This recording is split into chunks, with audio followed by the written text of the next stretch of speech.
तो इस वीडियो में हम मैकेनिकल प्रॉपर्टीज़ ऑफ मटेरियल के बारे में स्टडी करेंगे। बहुत इंपॉर्टेंट टॉपिक है ये हमारा। ये 10 नंबर में एज इट इज़ आया था कई बार। Define all the mechanical properties of materials, ठीक है ना बात।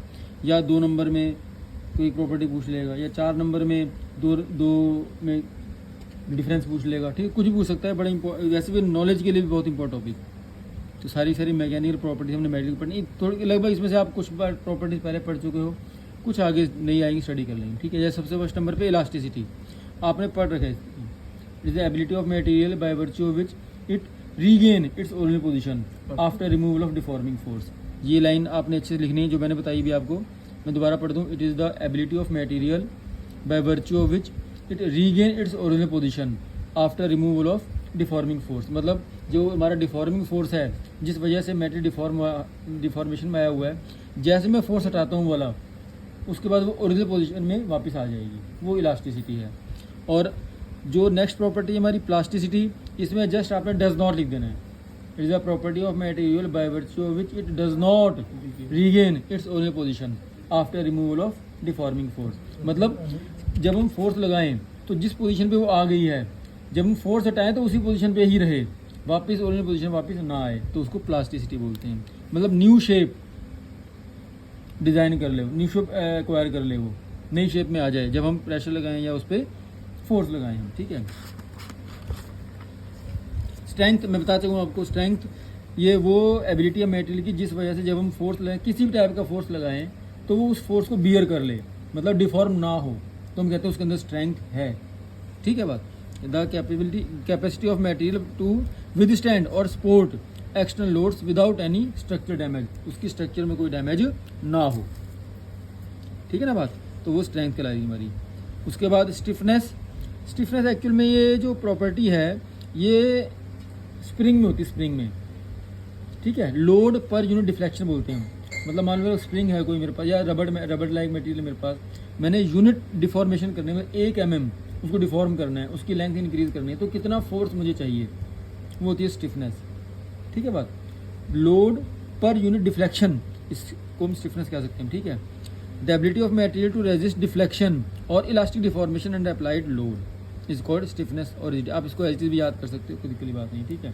एक्चुअल में इसको हम बाद में स्प्रिंग जो टॉपिक है तो वहाँ पढ़ेंगे। स्टिफनेस का फॉर्मूला भी होता है इसका, लोड पर यूनिट डिफ्लेक्शन, ठीक है, लोड पर यूनिट डिफ्लेक्शन। आप इसको इतना भी लिखोगे तब भी आपका काम चल जाएगा, ठीक है बात। नेक्स्ट है हमारा टफनेस। टफनेस दूसरा है हार्डनेस, ठीक है। और एक प्रॉपर्टी मैं बताता हूँ सॉफ्टनेस। तो सॉफ्टनेस क्या है, जब हम ग्रेजुअली अप्लाइड लोड लगाएं। लोड मैंने बताया 3 टाइप का लोड होता है। ग्रेजुअली अप्लाइड लोड, ग्रेजुअली क्या है, हम 0 से स्टार्ट करते हैं, धीरे धीरे बढ़ाते हैं ग्रेजुअली अप्लाइड लोड को। सडनली एकदम से लगा देते हैं पूरा सडनली अप्लाइड लोड, ठीक है। और एक इम्पैक्ट होता है जब हम किसी हाइट से उस चीज़ पर कुछ मारते हैं उसमें, ठीक है, फोर्स लगाते हैं, तो वो इम्पैक्ट लोड होता है। तो सॉफ्टनेस हम कहते हैं अगर हम ग्रेजुअली अप्लाइड लोड लगाएं और वो डिफॉर्म हो जाए, उसकी शेप उसके साइज में चेंज आ जाए, तो सॉफ्ट है वो। जैसे आप देखोगे पिल्लो सॉफ्ट होता है। हमारा ये पाम है, जैसे मैं यहाँ से इसको प्रेस कर रहा हूँ तो ये दब रही है ना, ये ग्रेजुअली अप्लाइड लोड लगा रहा हूँ और ये दब रही है, तो ये सॉफ्ट है।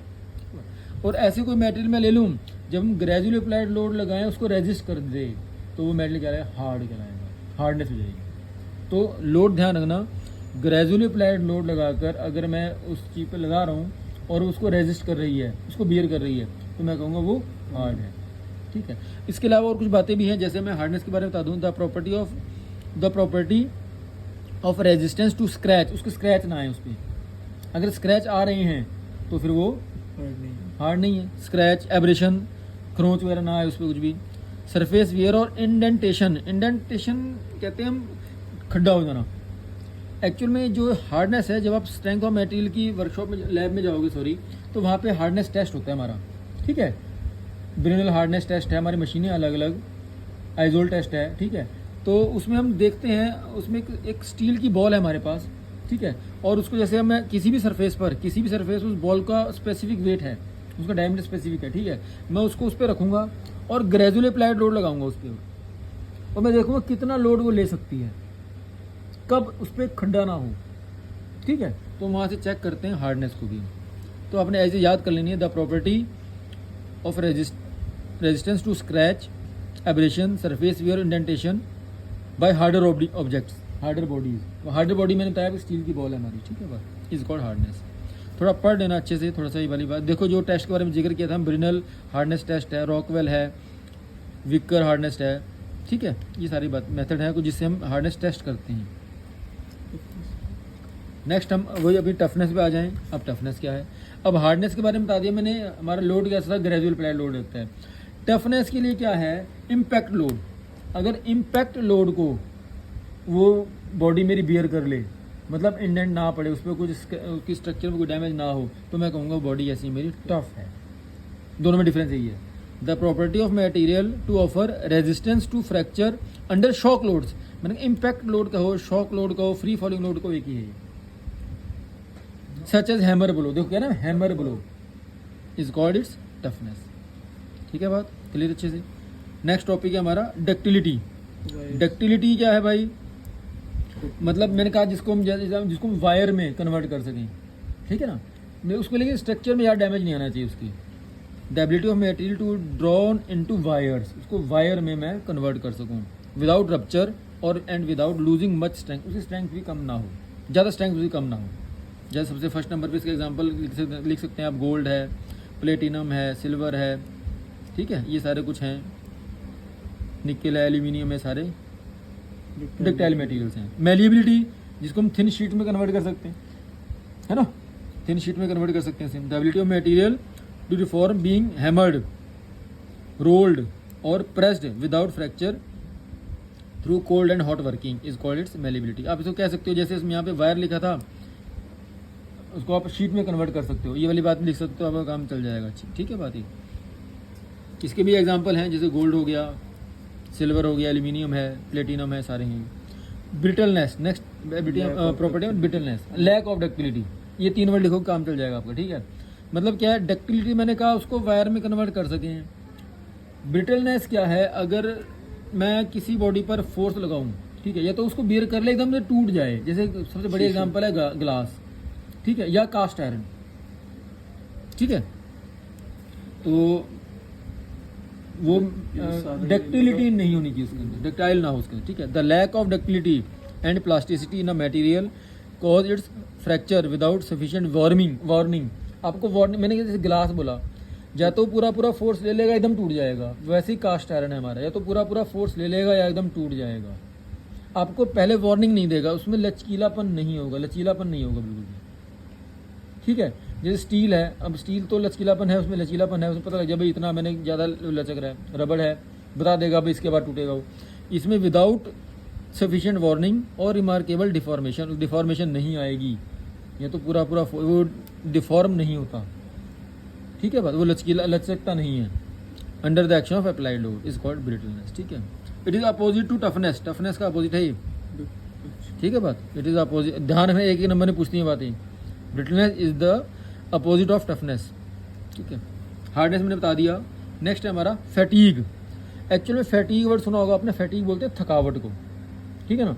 अब मैंने अभी आपको थोड़े 1-2 वीडियो पहले आपको इलास्टिसिटी और इलास्टिक लिमिट के बारे में बताया था। मैंने कहा रबड़ बैंड है, उसको बीच में से काटो, खींच रहे हैं उसको, हमने उसको यहाँ तक खींचा, ठीक है, हमने उसको यहाँ तक खींचा, ठीक है, अब मैं उसको छोड़ रहा हूँ यहाँ से, तो मेरी वापस ओरिजिनल पोजीशन वापस आ रही है बात। तो ये चीज़ यहाँ से यहाँ तक क्या है, इलास्टिक लिमिट है ये, उसकी क्या है, इलास्टिक लिमिट। अब मेरी बात सुनो ध्यान से एक बार, मुझे पता है यहाँ तक मैं उसको इजीली खींच सकता हूँ, यहाँ तक छोड़ूंगा तो अपनी ओरिजिनल पोजीशन वापस आ जाएगा। ठीक है, अब मैंने क्या किया, फैटी कहते हैं थकावट को, मैंने बताया इसे आपको। ठीक है, अब मैं क्या कर रहा हूँ, उसको मैं विद इन इलास्टिक लिमिट ही मैं उस रबड़ को बार बार अगर मैं ऐसे कर दूँ, अल्टरनेटिव लोड लगा रहा हूँ मैं उस पर, अल्टरनेट मतलब लगा रहा हूँ, छोड़ रहा हूँ, लगा रहा हूँ, छोड़ रहा हूँ, लगा रहा हूँ, छोड़ रहा हूँ, ऐसे कर रहा हूँ बार में। इस वजह से क्या होगा, वो अपनी स्ट्रेंथ लूज कर देगा। मतलब क्या है, उसकी जो ओरिजिनल शेप, ओरिजिनल लेंथ थी, उसमें इंक्रीमेंट आ जाएगी। अब करके दिखना एग्जाम्पल। ठीक है बात, तो इसमें 1-2 वर्ड लिखने हमने कि अल्टरनेटिंग लोड देना है हमने, फ्लक्चुएटिंग लोड देना है हमने, और ये फिर कहूँगा ये भी प्रायर इंडिकेशन के बिना ही आएगा। वो इंडिकेट नहीं, मेरी बात मैंने 10 बार किया, हो सकता है वो तीसरी चौथी बारी में ही उसकी लेंथ बढ़ जाए, लेकिन मुझे नहीं पता, मैं तो कर जा रहा हूँ। ठीक है, इस हिसाब से मैं उसकी लेंथ को इंक्रीमेंट कर जा रहा हूँ बार, लेकिन रखना विद इन इलास्टिक मिट्टी मैंने। और फिर भी वो मटेरियल अगर फेल कर जाए, ये पूरी बात अच्छे सुनना भाई, उसे कहते हैं फैटी। मैं पढ़ दूँ, the phenomena that leads to fracture in metal and alloys under repeated, word है ना, रिपीटेड मतलब बार बार, फ्लक्चुएटिंग कभी कम कभी ज़्यादा, और अल्टरनेटिंग छोड़ रहा हूँ दे रहा हूँ, छोड़ रहा हूँ छोड़ रहा हूँ, छोड़ रहा हूँ लगा रहा हूँ, छोड़ रहा हूँ लगा रहा हूँ, ठीक है। लोड्स और स्ट्रेस, टू स्मॉल छोटा है कम है, इतना ज़्यादा नहीं है कि उसकी लास्ट लिमिट क्रॉस करे, टू प्रोड्यूस परमानेंट डिफॉर्मेशन, उसको अंदर उसको डिफॉर्म कर देगा। When applied statically is called fatigue, the failure so called is called fatigue failure, इस वजह से जो फेलियर हो जाएगा फैटीग फेलियर कहेंगे, ठीक है। लास्ट प्रॉपर्टी हमारे पास वो है क्रीप। क्रीप एक्चुअल में कहते हैं ये है, अगर मैं किसी मटेरियल को कभी हाई टेम्परेचर पर ले जा रहा हूँ, ठीक है बात, कभी टेम्परेचर डाउन कर रहा हूँ उसका, कभी ज़्यादा कर रहा हूँ कभी कम कर रहा हूँ, तो उस वजह से वो मटेरियल फेल करेगा। और ये एक ही बारी में नहीं होगा, जैसे हम कई बार कहते हैं, जैसे कुछ चेयर वगैरह है हमारे पास, ठीक है, हमने नई चेयर ली, हमने उसको मान लो कभी धूप में रख दिया, कभी छाया में रखा, कभी बारिश में रखा, फिर घर अंदर ले आए, फिर बाहर रख दिया, तो क्या हो रहा है उसका, ये एक दिन में नहीं खराब होगा मटेरियल मेरा, लेकिन कुछ जितनी उसकी लाइफ, मान लो उसने 3 साल चलना था, तो मैं ऐसा बार बार कर रहा हूँ, तो उसकी लाइफ कम हो जाएगी, धीरे धीरे उसमें उसके जो प्लास्टिक वो भरना स्टार्ट हो जाएगा। वो आपने देखा होगा कई बार हम जो हमारे होते हैं फोल्डिंग, है ना, फोल्डिंग पे निवार लगाते हैं हम लोग, ठीक है, वो भी बार धूप में रखते हैं, हम छाया में रखते हैं, बार बार पानी में डाल दिया तो वो जल्दी ख़राब हो जाता है फोल्डिंग वगैरह, इसलिए तो वो छाया में ही रखो उसको। तो अगर टेम्परेचर के अकॉर्डिंग अगर हाई कम हो रहा है, अच्छा इसका टेक्निकल एग्जांपल है बॉयलर के रिविट्स, उसमें देखा होगा आपने, अंदर उसके अंदर पानी होता है, उसमें स्टीम बनती है हमारी, और हमेशा तो बनी नहीं रहती, कभी वो हाई टेम्परेचर पे जा रहा है, स्टीम बना रहा है कभी बॉयलर के अंदर, फिर कभी ठंडा भी होता है पानी, उसमें ठंडा पानी भी डाल के रखते हैं हम लोग, ठीक है। उसमें क्या होता है, टेम्परेचर बढ़ रहा है कभी कम, और उसके जो रिविट हैं वो फेल कर जाते हैं, और कई बार बॉयलर फट भी जाता है इस वजह से। उसकी शेल है, उसके बढ़ेंगे हम थिन शेल के बारे में अगले 2 यूनिट टॉपिक्स में, तो वहाँ बताऊंगा आपको deeply. The property of material due to which it undergo slow plastic deformation, मैंने कहा एक दिन पे नहीं होता, ये क्या है, slow plastic deformation under prolonged loading, लंबे समय तक अगर मैंने ऐसा कर दिया तो, usually at high temperature is called creep, ठीक है। ये कुछ प्रॉपर्टी थी मैंने बताई आपको, अगली वीडियो में हम न्यूमेरिकल के बारे में स्टडी करेंगे।